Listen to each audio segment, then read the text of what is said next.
Thanks for coming in. Thanks to Steve for having us. You want to go? Should I give you a little intro? Or? Yeah, go ahead. Yeah. Well, anyway, we're very happy. They can intro themselves. These are new guys to me. Sasha introduced me to them, and they're sort of the cutting edge of pop music today, according to Quincy Jones. And I'll let Sasha do the proper introductions because they're doing a lot of stuff in town and snarky bucket and all that stuff. Yeah, everyone, this is Louis Cole and Genevieve Artadi. Together they are KNOWER. They're based out of Los Angeles, California, and they have created a really incredible career doing original music and then also doing really unique covers and reharmonizations and arrangements of pop songs, contemporary pop songs, and putting it up on YouTube. And they became kind of YouTube famous. And yeah, I'll let them take over. We're going to play tonight at Gasa Gasa, which is on Ferret Street. So if you guys are around, come on to Gasa Gasa. And we're so excited to have them. It's our first time in New Orleans, so please give them a warm welcome.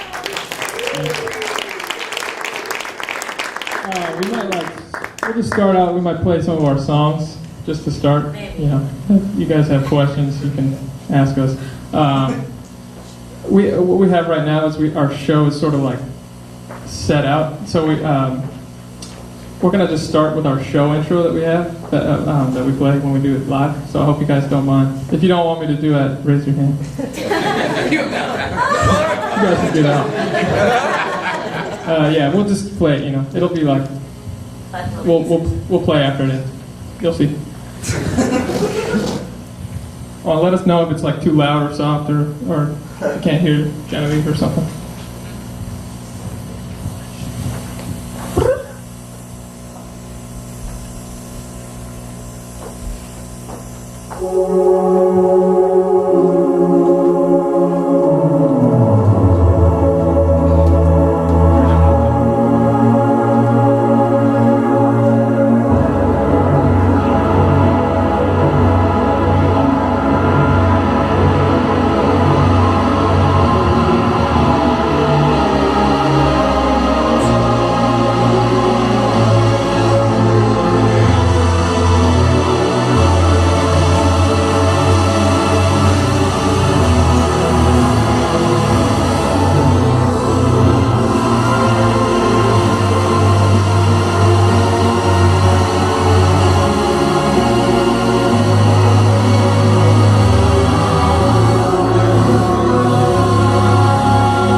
Yeah, it's okay. I don't know if you know how to fix it or something. If not, it's cool.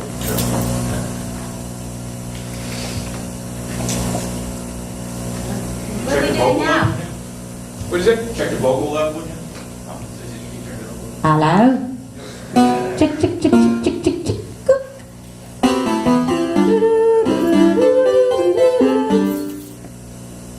Is it working or am I wrong? Yes. Okay, cool.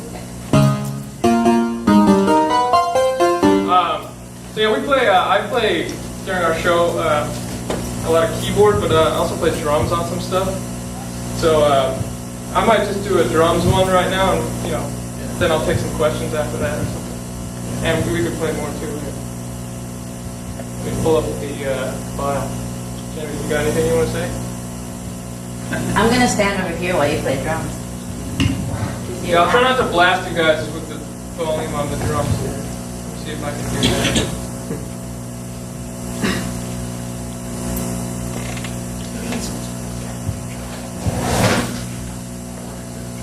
We're doing this show? Yeah.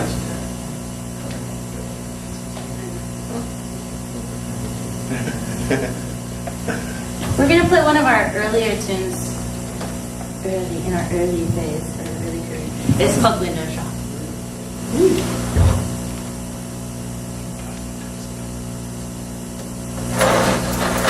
So I have to get the headphones over the drum.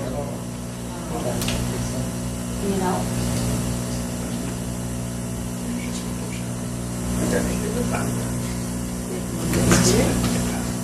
Got the headphones. Should have brought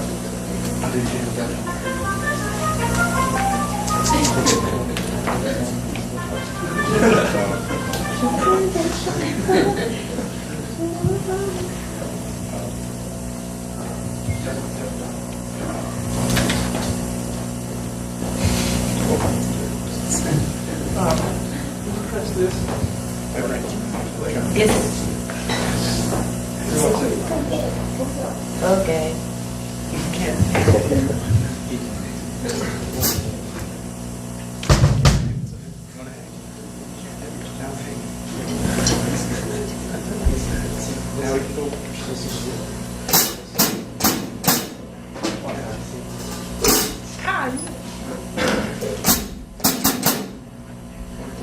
Let's try it.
Any questions?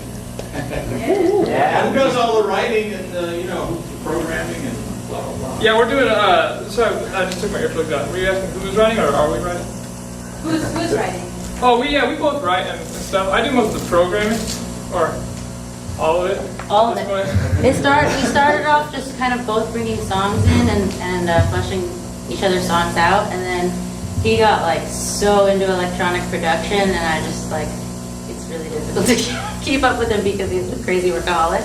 So, but yeah, so we kind of like let it go wherever it's going, and he's now doing all of the writing, and then I'm for the instrumental stuff, and then I bring in like vocal melodies and lyrics and stuff. Yeah, we're writing together. Yeah, we're writing together. So when Quincy Jones says you guys have jazz chops and you have today's chops, is that by today's chops? What do you think he means by that? I think he means like because electronic production is so big time now, in like you hear it everywhere. But it's in pop, and it's sort of what's popular as far as production goes.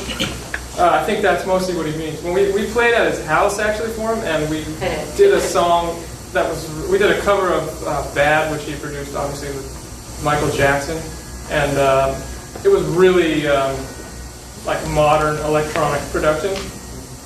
So I think that's sort of what he means, but it's mixed with like, we obviously have a love for like chords and rhythm and stuff, and we both grew up listening to jazz, and we went to school for jazz too, actually.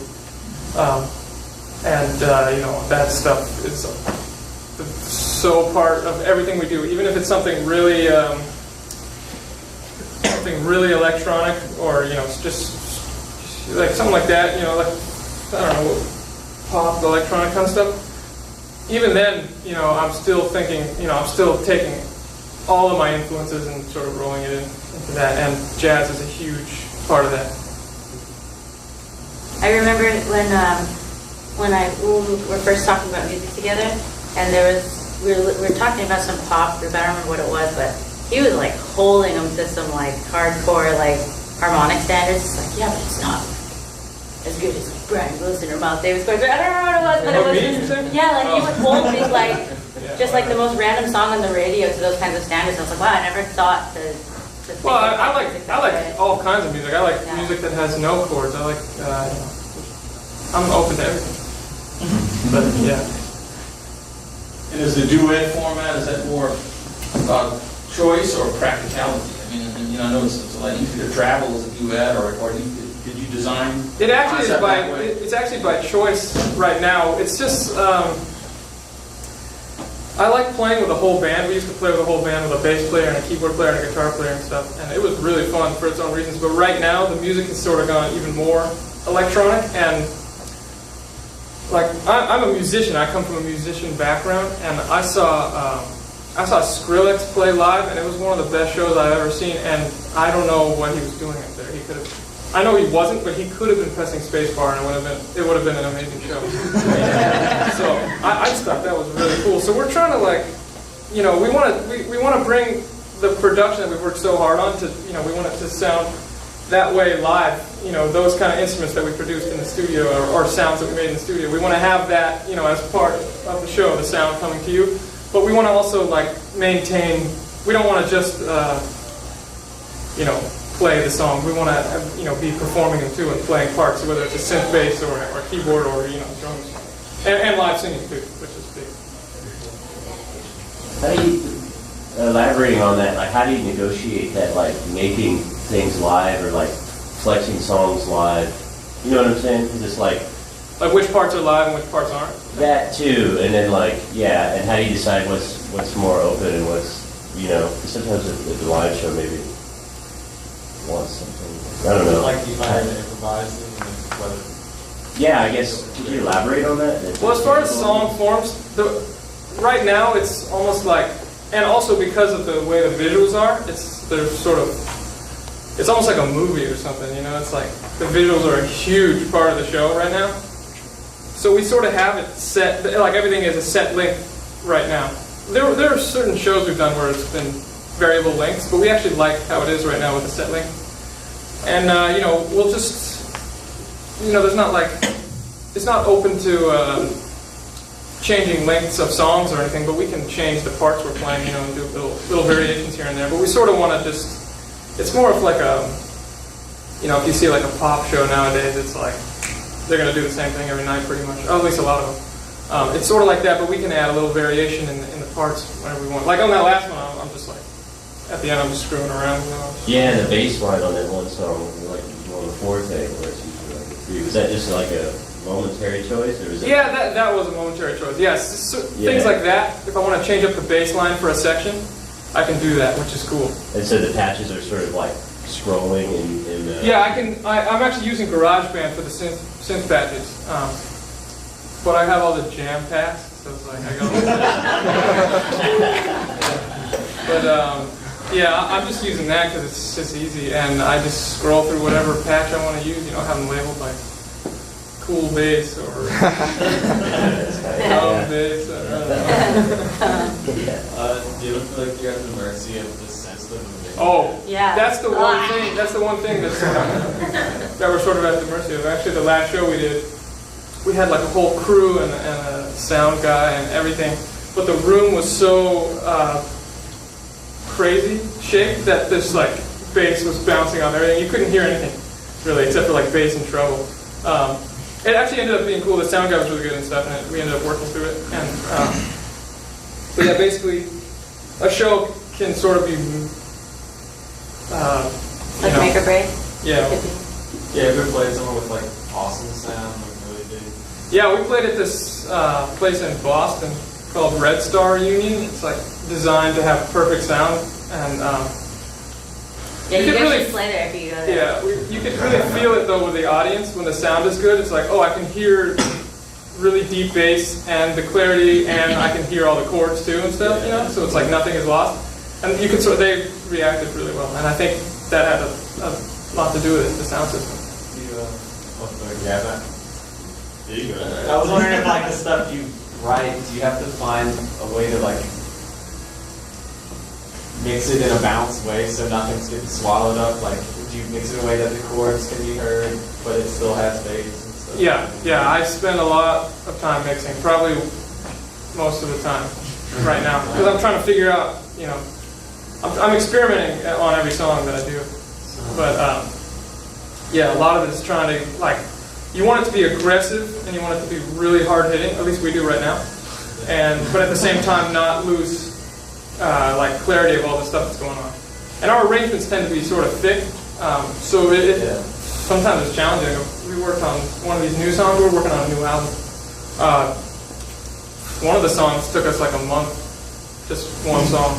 So, you know, and a lot of that was like trying to mix it right. Yeah, I spent a lot of time doing that and trying to make stuff stand out. And sometimes you'll play these venues that don't have good sound, and it's like it doesn't even matter that you did that. So. Yeah. So, kind of a two-part question. Like going off of that, do you find yourself mixing for studio and mixing for live situations? And then also, like on your like the Get Lucky video, you're using, I don't know what it was, like an APC or something. Yeah, it's called a launch pad. Okay. Well, Yeah, with that, I'm always curious about like that and like MPC users and people that are using like the APCs and all that shit.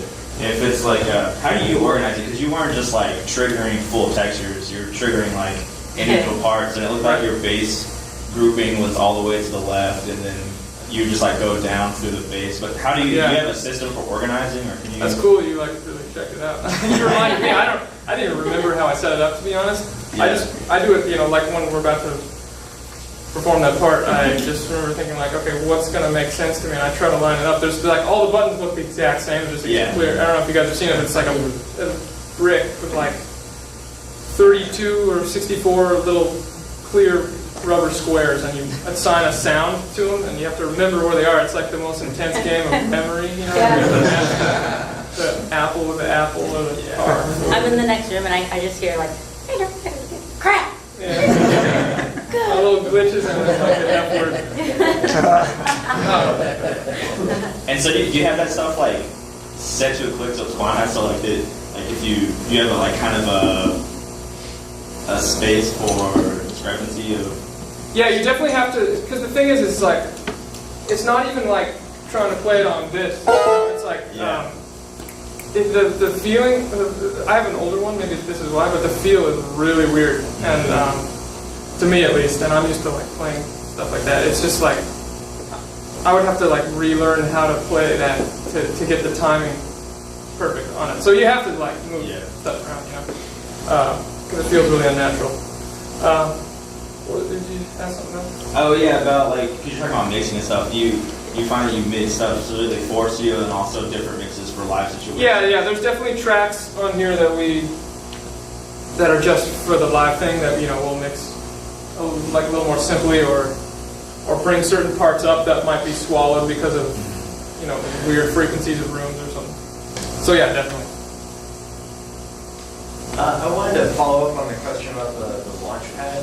Yeah. Do you use it as a performance device, but do you ever use it as a writing device, like to program out the? I actually don't. I just program the song in Pro Tools, and then I have to relearn it on that thing. Right. So it's sort of like a thing, yeah. So it's more like you kind of like track it out like you would the song. Anyway, like that's kind of like your programming process. Yeah, exactly. Yeah, I just make the song in Pro Tools, and then when it's time to like do the video, I have to re-perform it for that. Right. It's like a relearning thing. It's actually sort of cool to relearn it in that way, because it sort of gives you new ideas for like a next song or something like that. You know, when you're like hitting the wrong button, and it's like, actually, that was cool. But yeah. Yeah. Do you describe your creative process on like how you go about reharmonizing a pop tune? Like Definitely. What you think about? One thing I like doing is I'll put like I'll record Genevieve singing the melody of like, I don't know, some song that we did. We did this Ellie Goulding song. I'll just take this as an example. We do this on almost all of them, but we did this Ellie Goulding song called Burn, and like we just had Genevieve sing this really simple melody. It's like one note with like some variations and stuff.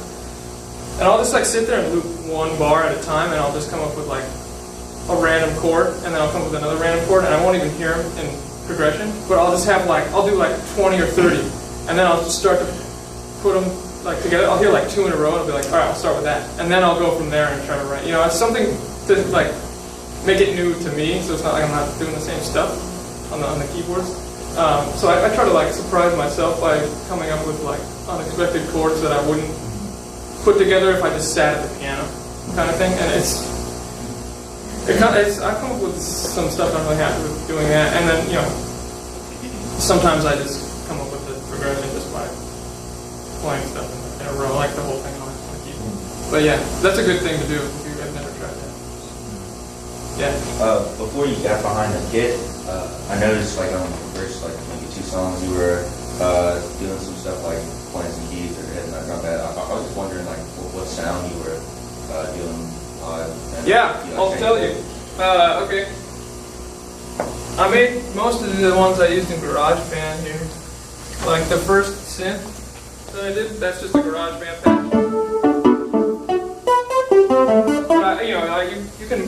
You don't have a ton of room to modify in GarageBand. You sort of are stuck with a few parameters. It's like 8 sliders that you can have.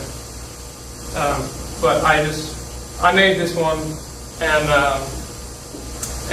I added like some EQ and a tiny bit of reverb or something. It's pretty simple. It's just a GarageBand patch. There's another bass that's like, that's a GarageBand patch, which is not a ton of processing. One of the basses I used is this program called Massive by Native Instruments. That's a little more complex, but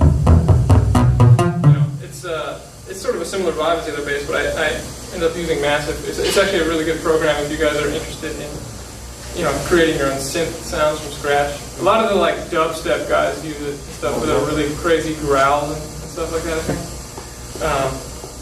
It's a good one, but I use that for this. You can run it through GarageBand, so it's cool. So it opens up a lot of possibilities. Sometimes I use Omnisphere through GarageBand too, which is another good one. It's just like a million amazing sounds in it. And like, there's this other, like most of them were GarageBand. Like I use this other one, which is, this is a GarageBand. It's all mostly GarageBand, but some Massive too. Is there ever any fear that like your computer will mess up or something? Every time.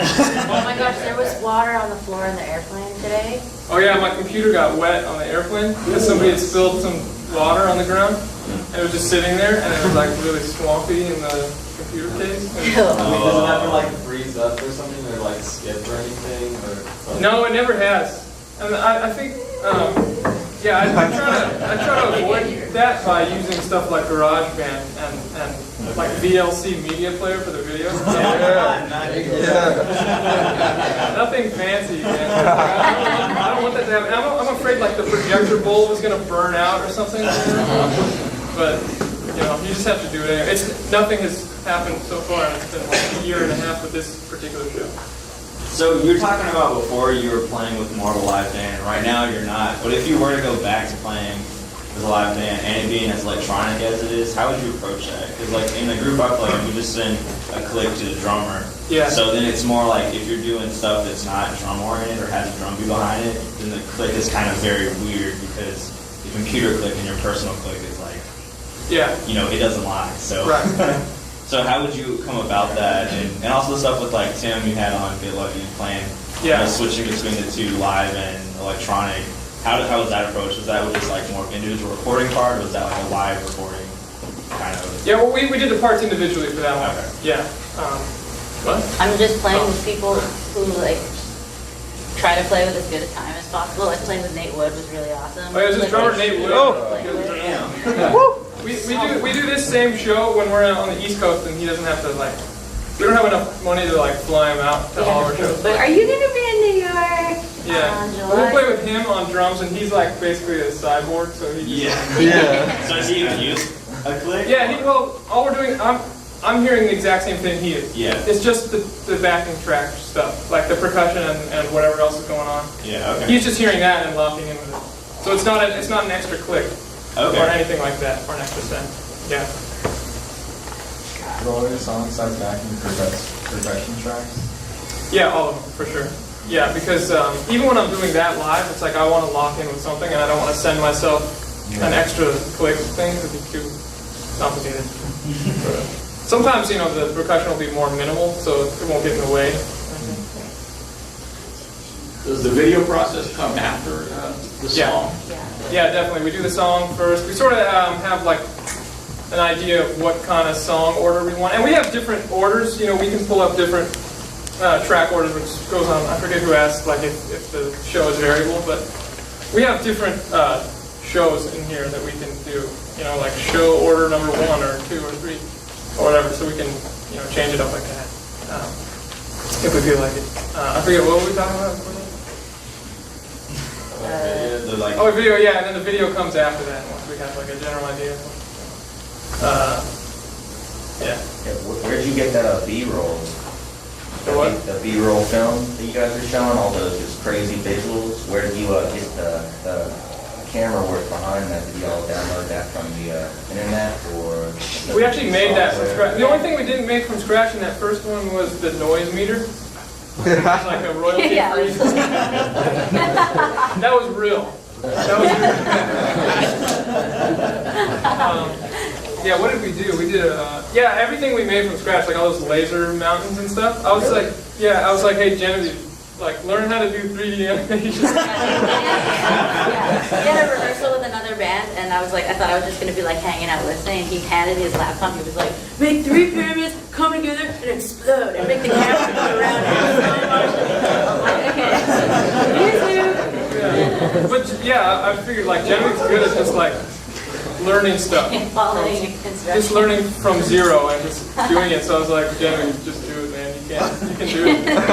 So she like learned how to 3D animate and then taught me. So now we're both 3D animators. You know, they're not like, you know, if like a real 3D animator song, you'd be like, I know how to do that like really easy. You know, but I guess we have like our own vibe going with the video, which is cool. But it's not yet.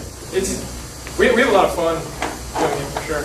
Our last video, we did a song called I Must Be Dreaming, and like we did all this computer animation of like these wolves and fighter jets and stuff. It took like a month to do just the video.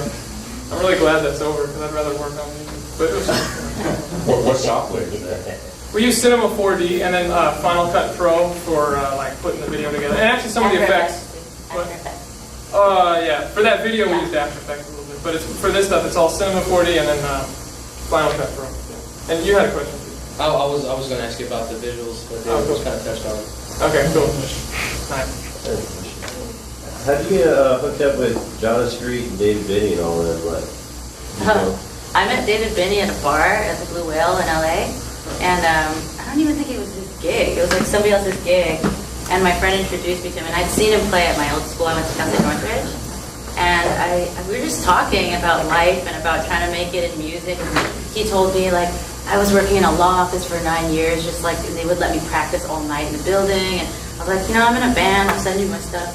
And I sent him our first album, our second album or something, and he liked it, and we ended up being friends, and he introduced us to Tim and Fave, and we were like, should we ask him, okay, hey Tim, do you want to play with us? And he was like, yeah. Yeah, Tim is actually, for all my synth bass lines, he's like one of my top influences.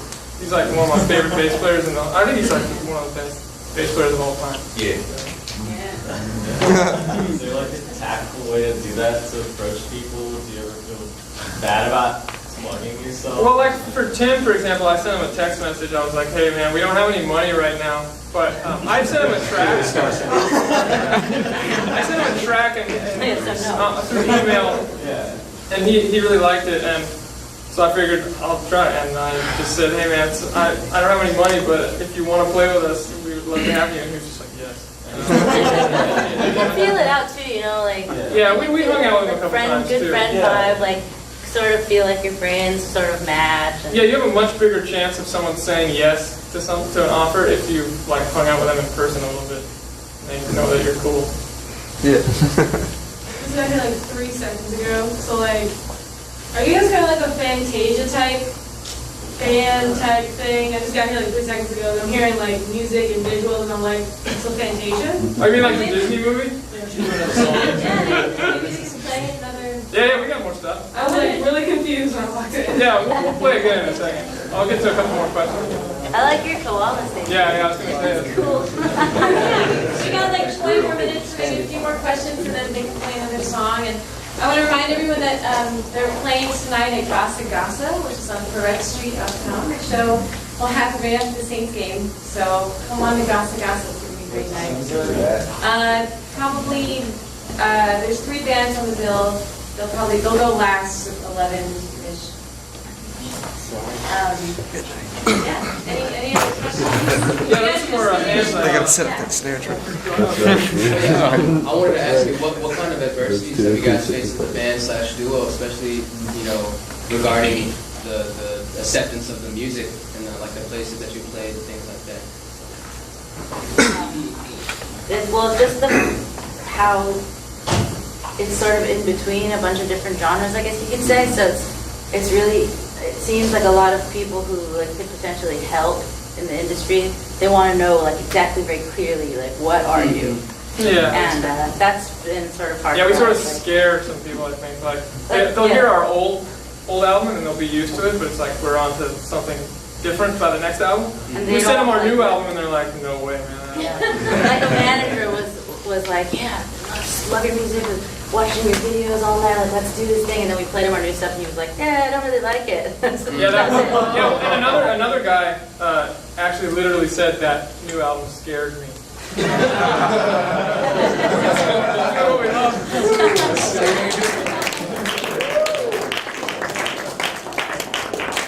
Can you guys talk about like, I don't know, I guess from like a music business standpoint, like how you got to where you are, and maybe, you know, like I know you guys do a lot of covers of pop songs, and that generated a lot of buzz, and you know, and what, like, or do you have any advice to like young musicians who are also kind of, you know, like how do you break through? Like there's so much stuff, there's so much bad music and good music out in the world, so how do you like break through and make it, you know? Yeah, you seem to be very good at self-promoting yourself as well. I mean, that's part of the chops. Oh, yeah. Today's chops, right, from Right. young musicians. Yeah, That's so true. everything. So. Well, maybe you guys could like tell us too, but 'cause we're trying to still figure it out. But what we've noticed so far is, doing covers of pop songs. The reason we do that is because we would much rather do originals, as fun as doing a cover is, and it is fun, definitely, and I like doing it. But it's the most fulfilling to do an original. So we do covers to get some like attention, you know, because people, it's way easier to like understand what the hell we're doing if it's like, oh, I know that song. You know, I know that hook. It's not easier on thing with it still, so. Yeah, we're still able to do our own thing with it, so it's definitely fun. Yeah, but you know, that's a good way to introduce people to it. So it's easier to get more fans, just for us at least, by doing that. We're probably gonna go just strictly originals from this point on. If, you know, we're gonna try to at least. But How did Quincy Jones discover you guys? we don't know. Yeah, we don't know. Well, I think like we've heard that he's pretty outspoken about how he doesn't really like a lot of the pop music out there. Well, but to be fair, like that, there's this girl that works for her. Oh yeah, totally. Her name's Natalie, and she's sort of like, I think, I don't really know. I haven't asked her how she found out about us, but I know that she brought us to his attention. She might be like, she does a lot for the production, Quincy Jones production company. I think she sort of like looks for new stuff. Yeah. And so she thought that we would be a good fit for it, or something that he would like, and he ended up liking it. Yeah. Do you recommend being based out of LA, or is that? I love LA personally. What I do is I spend every second in the studio pretty much. I never go out. Like I'll spend like, you know, like a week at home without even going to the market or anything. God, I have to be like, do you want eggs? Do you want to eat something? I usually eat like, I eat a ton at like 4 a.m. and stuff. When I like finally hit a stopping point, you know, then I'll just eat like 10 spoonfuls of peanut butter and like 3 eggs. That's what LA is all about. There are a lot of like great musicians in LA. There's some They all play insanely each cool other. musicians. Yeah, it's a cool scene. Yeah. I have a car. I guess I'm thinking with the Quincy Jones thing, that was like a benefit of being there, like they just sort of caught it there, or if they caught it, you know. I don't know. I feel like they found us on the internet, so like we could have been anywhere. Yeah, that's what I was. We just both were born and raised in LA, so I don't know. Our perspective is a little different from people who picked up and moved out there. Yeah. Seems like most of the people I know that move out there stay. They like it, and they find their little niche, and people who think alike. There's a big variety of jazz musicians. But yeah, it's a lot of trust too. Just like, we just made the decision to stick to our guns and make music that we like. And so the Quincy Jones thing coming to us, it was like, we could spend a lot of days just making stuff that we like, going, we don't know where this is going to go, but okay, let's just go, let's just do it. And then we're at Quincy Jones's house, I'm like, what are we doing here? Oh my God, this is crazy. Like, how did we? But it's a lot of work. But somebody said to me yesterday, he was like, my new slogan is, the harder I work, the luckier I get. I'm like, I like that. Yeah, we pretty much just work every second that we have. That's all we do. I don't even hang out or anything. Anymore. Sometimes like, we make smart. But like, I'll hang out like once every, like maybe 2 or 3 times a month, and when I do, it's like the most fun I've ever had. It's so intense. Yeah, it's intensely fun. But it's cool. It's what I want to do right now. I just want to work and get better, get to the next level every time. All right. Play another one? Yeah, we have some more songs. All right, so look, guys, I'm going to turn the lights off, so if anybody's afraid of the dark, or turn your iPhone on. Yeah. Just cool? Yeah, totally. All right. Sing some more.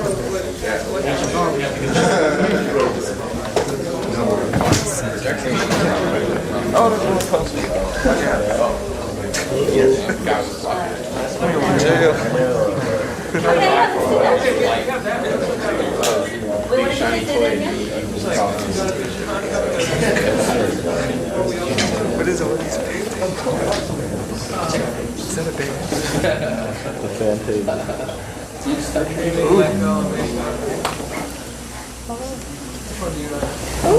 Let's do that. No. Yeah, let's do that. Let's do that one. Well, I don't know. Do whatever you want. Play it. Yeah.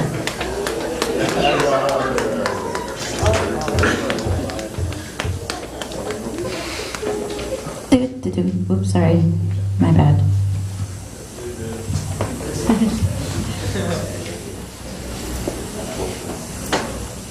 How long should we play for? 10 minutes. Okay. This one has some like some more of the heavier kind of electronic stuff mixed in with it, and some flank too. So, where are my headphones? Drumstick. Oh yeah, drums. Oh, yes. Hello. I can see them. Yeah.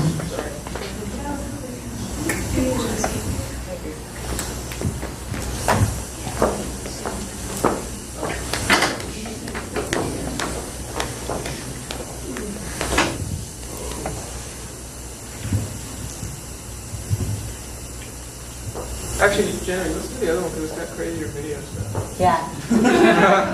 This one has some crazier video stuff. This might be cool. The dreaming one? Yeah. Oh yeah, so the video is basically going to be that animated thing we were talking about. It also has one of our covers at the end too, so you can sort of see. The wolves and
Who was the guy who asked about like the computer failing or something?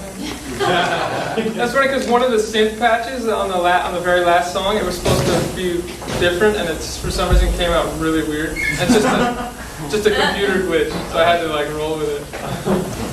So yeah, like, that's that in action. One more time for Knower, everybody.